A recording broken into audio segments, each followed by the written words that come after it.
ఆధ్యాత్మిక బంధువులకు నమస్సులు.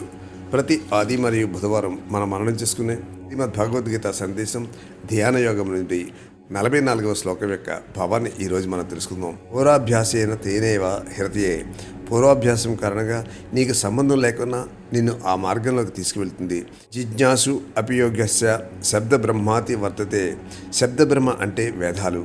వేదాల్లో చెయ్యవద్దు అనే సంగతులు మతం నుంచి చెప్పేవి ఉంటాయి. మతాన్ని నువ్వు పరిశీలించడం మొదలుపెట్టినంతనే ఈ చేయవద్దు అనే మత అంశాలన్నిటినీ నీవు అధిగమించి వెళ్తావు.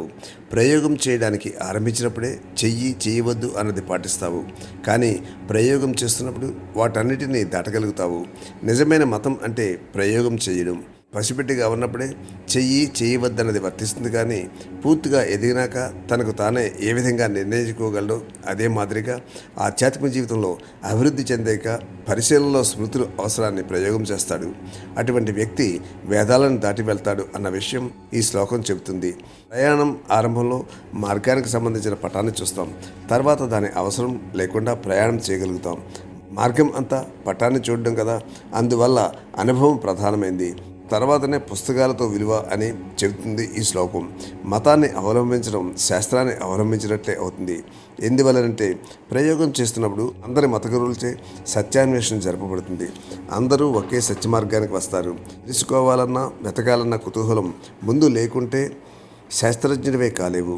ఎవరూ కూడా జ్యోతిష్యుడిగాను భౌతిక శాస్త్రవేత్తగాను పుట్టరు. వారు వాటిని కోరుకున్నారు, వెతికారు. మతంలో పుట్టడం కాదు, మతాన్ని తెలుసుకోవాలి. ఇప్పుడే పరిశీలన దృష్టి వచ్చి సత్యాన్వేషణ మార్గంలో ఉంటారు. మూఢంగా ఏదో నమ్మడం కాదు, సత్యాన్ని తెలుసుకోవాలి. మతాన్ని గుడ్డిగా నమ్మకుండా శాస్త్రీయంగా దాన్ని పరిశీలించు. మంచి నడవడిక విలువ కలిగి ఉంటుంది. కొన్ని మతాల్లో కేవలం నమ్మకం వరకే ఉండాలి. కానీ మతాన్ని పరిశీలించారో వారిని వధిస్తారు.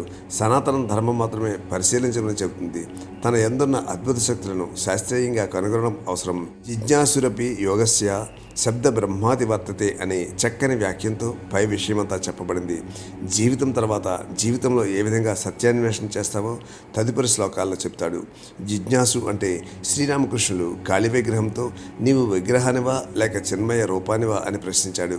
ఆధ్యాత్మిక జీవితంలో ప్రశ్నలు రావాలి. శ్రీరామకృష్ణులు చాలా ప్రయోగాలు చేశారు. జిజ్ఞాస అంటే అన్నిటినీ పరీక్షించాలి.